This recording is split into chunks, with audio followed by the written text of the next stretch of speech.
From advertising to software as a service to data. Across all of our programs and clients, we've seen a 55 to 65% open rate. Getting brands authentically integrated into content performs better than TV advertising. Typical lifespan of an article is about 24 to 36 hours. If we're reaching out to the right person with the right message and a clear call to action, then it's just a matter of timing. Welcome to the MarTech Podcast, and I Hear Everything production. In this podcast, you'll hear the stories of world-class marketers that use technology to drive business results and achieve career success. We'll unearth the real-world experiences of some of the brightest minds in the marketing and technology space so you can learn the tools, tips, and tricks they've learned along the way. Now here's the host of the MarTech Podcast, Benjamin Shapiro. Welcome to the MarTech Podcast. I'm your host, Benjamin Shapiro, and today we're going to do a special generative AI episode of the MarTech Podcast. Joining us is our Gen AI correspondent, Jennifer Jones-Mitchell, who is the founder and creator coach at Human Driven AI, which offers a range of resources and services to help marketers integrate generative AI into their work, including a knowledge hub, workshops, and AI transformation strategies. And in addition to providing us with our guest today, Human Driven AI is also a sponsor of the MarTech Podcast. And today, Jennifer and I are going to discuss some of the recent AI news, including what happened at OpenAI's Dev Day. All right, here's the first part of my conversation with Jennifer Jones-Mitchell, the founder and creator coach at Human Driven AI.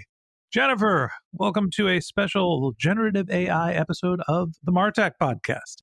Thank you so much. It's good to see you again. Good to see you too. Pleasure to have you back on the show. This is the first time we've been able to chat where you are now a sponsor of the MarTech Podcast. So thank you for your generous support of the show and also for sharing your hard work following what's been happening in the AI space.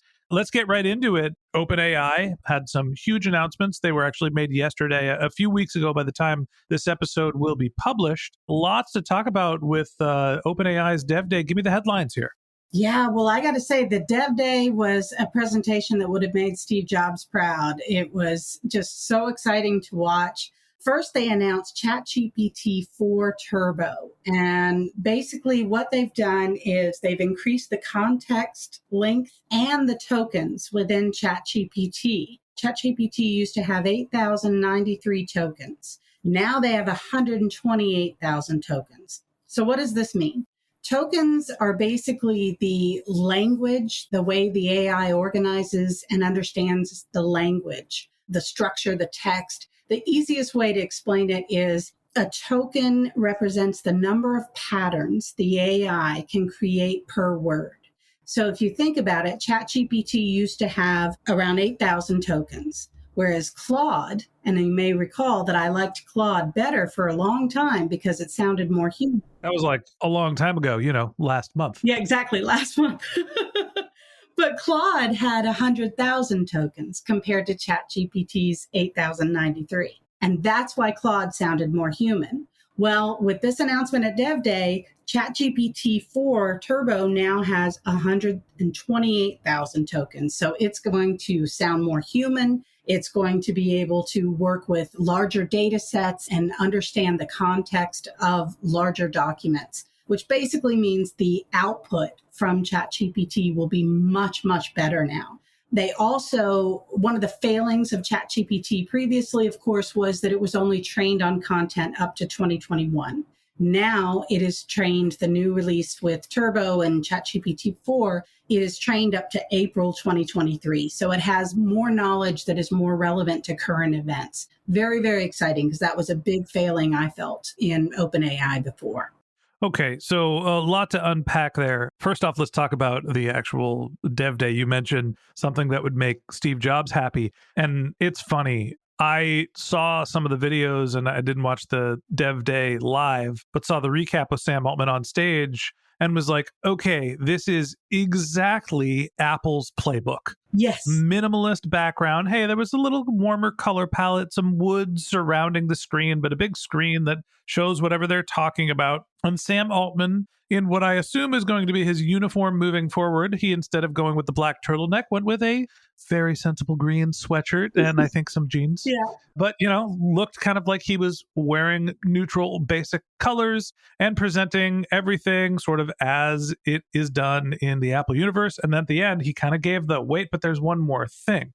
What was your impression from the tone of the developer day? Because I just want to dive into that first. Well, I absolutely, in fact, my husband and I watched it together, and I even said to him then, this is just like an Apple presentation. It was absolutely, like you said, followed that playbook.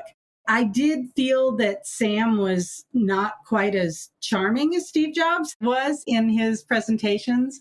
There were a few things that just kind of fell flat when he would bring out some other folks to show stuff. I think they were pausing for laugh lines they didn't get. So it was a little over rehearsed in my view. I also felt when he brought the Microsoft CEO out, they did not look very comfortable together. And they're trying to talk about this great partnership. Secretly, they just screamed at each other backstage. Yeah, they were too focused on talking points, I felt. There wasn't enough back and forth there. But regardless, the announcements that they made were certainly incredibly exciting. I mean, the changes to ChatGPT are really earth-shattering. I mean, it's beyond game-changing. This is going to transform not just how marketing is done, but how business is done across the board. My takeaway when I heard about GPT Turbo was, oh, great. Now I can upload all my podcast transcripts in their entirety. Longer format content can go to ChatGPT, and you can ask for longer format content back. In theory, it's also going to be better content because of the number of tokens. Is there anything else marketers need to know about GPT-4 Turbo?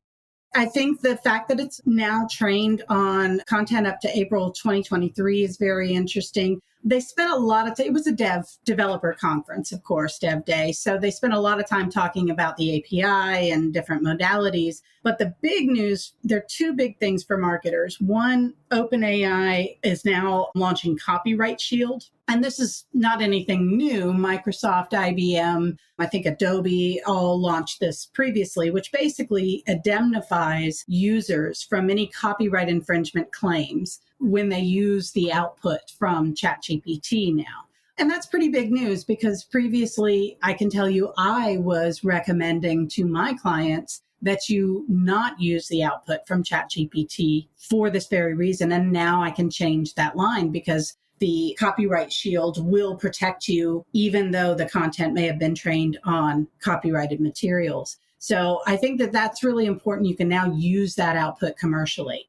The copyright thing is obviously incredibly important, so we can have more faith that what we're getting from ChatGPT, longer format, hopefully richer, better content, also can be used for marketing without copyright claim concerns. But that wasn't the only thing that was announced in developer days. There was this notion of GPTs. First off, let me say, love the product, hate the name. I get it. Everybody thinks ChatGPT, but this is for developers. It was at a developer day. The name GPT is so confusing and nobody knows what it stands for. They should have been called agents. But I'll say that. Anyway, go on. Tell me what a GPT is other than being an AI agent. I agree completely on the name. Well, basically what OpenAI is doing now is they are allowing people to create their own GPTs and publish them within the GPT store, where they can now monetize them through kind of a revenue sharing with OpenAI. So it's basically like creating an app store for your GPTs. And this is game changing because you don't have to be a developer to create your own GPT now. It's incredibly easy. The AI actually works with you, asks you the questions, you give it just a little bit of information, and it takes you step by step through how to build your own GPT. So OpenAI is saying this is a way to democratize AI.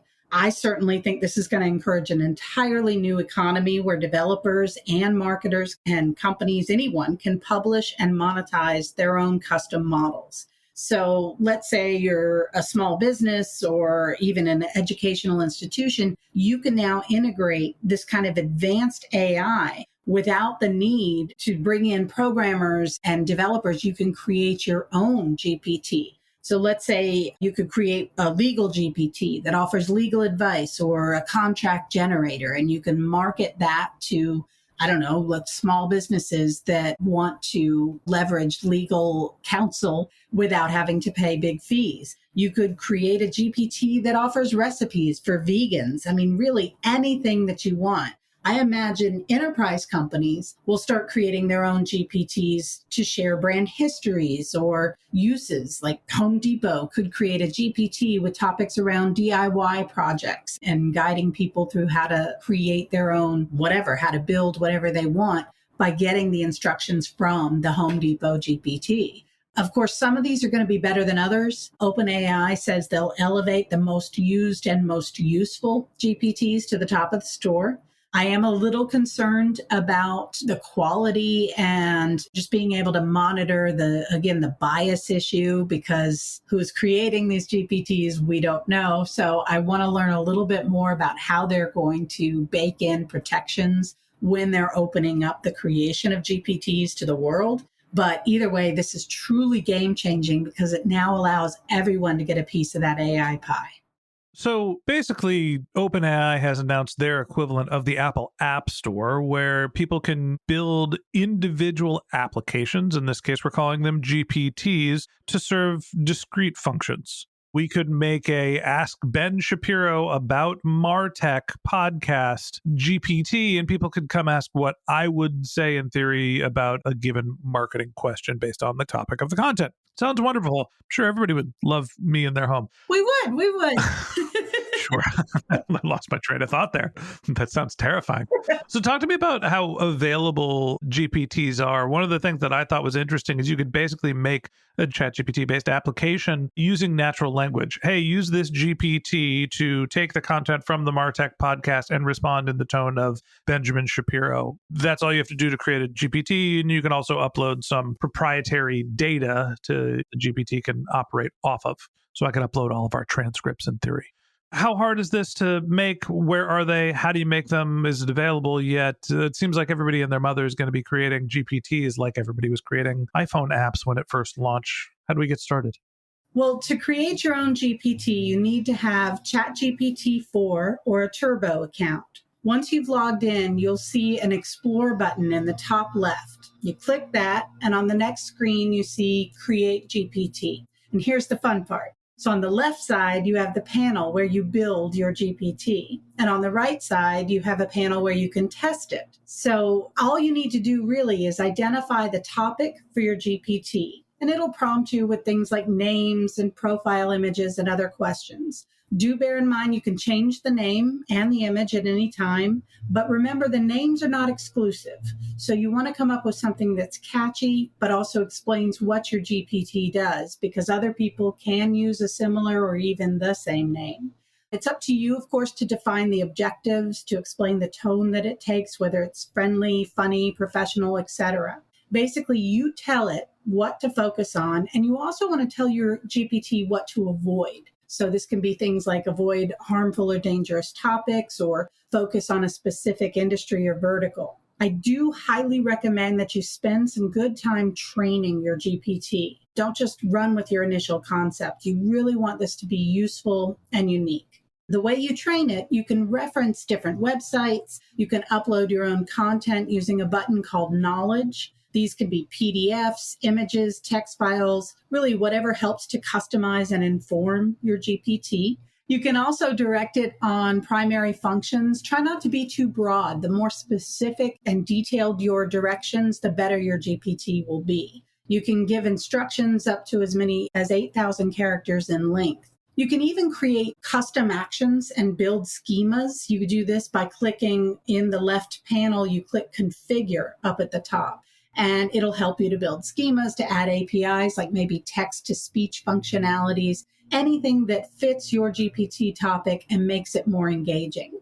But the best part is you don't have to be a programmer. It is a very conversational way to build it. You just think of a problem you want to solve or a way to expand your brand's engagement. I can easily see home improvement companies creating a branded DIY GPT, or a tax preparation company creating a branded tax advisor GPT. But you can also expand your own individual thought leadership by associating your brand with an on-brand GPT. For example, I'm creating GPTs around prompt engineering for marketers, advertisers, and PR pros so they can easily capture the right series of prompts to achieve certain tasks. But really, the possibilities are limitless. And listen, this is more than just a way for people and brands to engage with customers. This is a new economy. Very soon, OpenAI will allow people and brands to monetize their GPTs in a GPT store, just like the App Store. So this is a great way for folks to get a piece of that AI pie. All right, so no code required to be able to create your own GPT. Talk to me about uploading content to make your GPT special. Seems like that's what's going to be differentiated. If anybody can go and use natural language to be able to create a GPT, then in theory, anybody can create any GPT at any time. The data is the differentiator. Should we be concerned about what we're uploading into ChatGPT? What's proprietary? What information we're giving to the system? Absolutely. I'm always concerned about what you're uploading to anything, especially AI. I want to emphasize you should never upload anything that is fully proprietary or your company's IP. So you have to kind of be a little cagey in the information you give it because, of course, as with anything, the output is only as good as the input you give it. Now, OpenAI spent a lot of time talking about safety and protection and how they are safeguarding anything that you give them. But again, I would still caution people to make sure that you are abiding certainly by any company rules and guidelines that you have around intellectual property, but also what you're sharing yourself, because I'm not the kind of person who just automatically trusts these companies with all of my personal data. That said, if you are an enterprise brand, which I think they're really trying to create more custom GPTs, OpenAI wants to create more custom GPTs with enterprise companies first as they kind of test this out. But I'm a little concerned about if everyone is able to create a GPT. We already have the bias issue with AI. So how are they going to oversee to make sure that what's being uploaded is accurate, unbiased, safe? They didn't really get into how they're going to kind of monitor who's creating what. All they said is OpenAI is going to elevate the most used or most useful GPTs to the top of the GPT store. But what does that mean exactly? I mean, if you create something that is putting out harmful information, but it's used a lot, does that mean that's going to be at the top of the GPT store? So I do want to see more around the oversight, the management. How are they going to ensure that what people are creating is accurate and not harmful? Because we are opening the floodgates now for anyone to create a GPT. It's the double-edged sword. They're making it easy, which is great, but that could also allow bad actors to create content in GPTs. So I'm clicking around in platform.openai.com and I see that there is the playground, then there's assistance, and then there's fine-tuning API files, usage, ... Is the GPT creation in the same platform? Is it platform.openai.com where people can go and create their GPTs, or is this in a separate space? It's a separate space. It's the GPT Builder. So you just want to Google GPT Builder, and you do need to be a Turbo or GPT4 user. Otherwise, you cannot create your own GPT. But if you are a Turbo or GPT4 user, it is so easy. You literally just click on Build a GPT and tell it what you want. And like I said, it'll walk you through all of the steps of how to create it. Oh, heartbreaking. I'm still just a regular GPT user, not a GPT Turbo user. I can't wait for access to the new features. Come on, Sam Altman. What the heck? We're talking about this publicly. All right. Last topic I have for you for the SEO news, not just development, but also politics. Something that I've gone to very far lengths not to talk about in this podcast because I don't want to be confused with the other Ben Shapiro.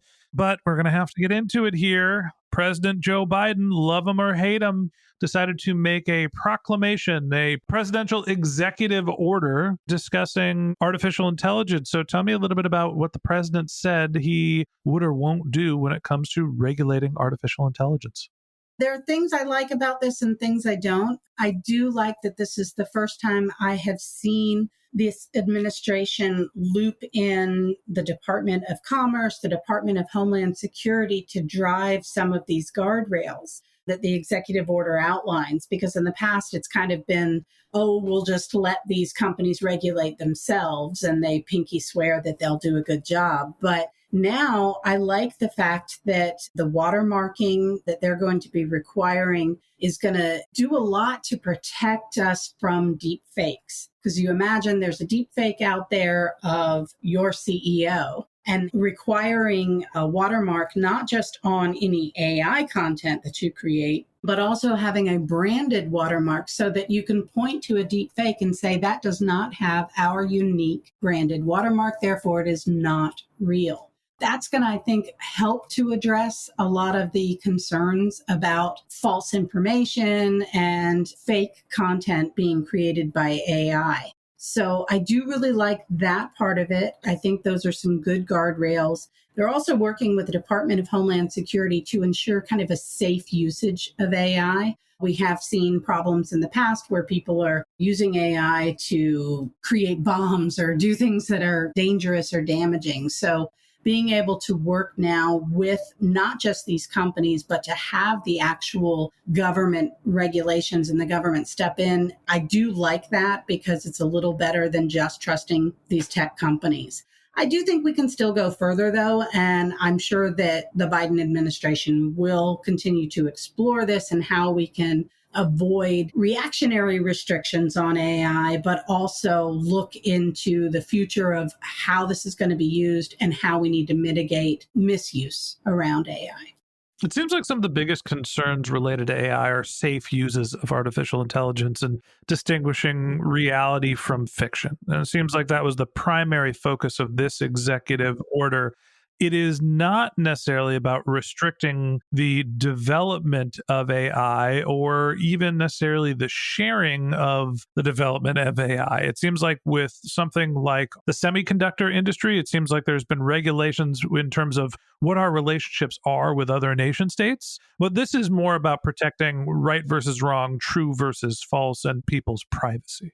Absolutely. Bringing in the consumer protection agencies, uniting them to help brands protect the integrity of their own content and to make sure that we address that fake news, fake content issue. This is something we didn't address enough with social media, as you know. It was that whole, oh, we trust the tech companies to regulate themselves. And personally, I was worried that we were headed that way with AI, but I am pleased to see that at least there are some efforts being made to govern just how the AI is used and developing this kind of framework around how law enforcement and how the congressional legislation is going to address the whole deep fake content issue. I do think that requiring the watermarks is very, very interesting. I think that's going to be an important safety guardrail. And I think bringing in the National Institute of Standards and Technology is also going to be incredibly important, especially with future AI releases. And that's something I think we also need to consider when we're looking at the OpenAI GPTs, where anyone can create their own GPT. We want to make sure that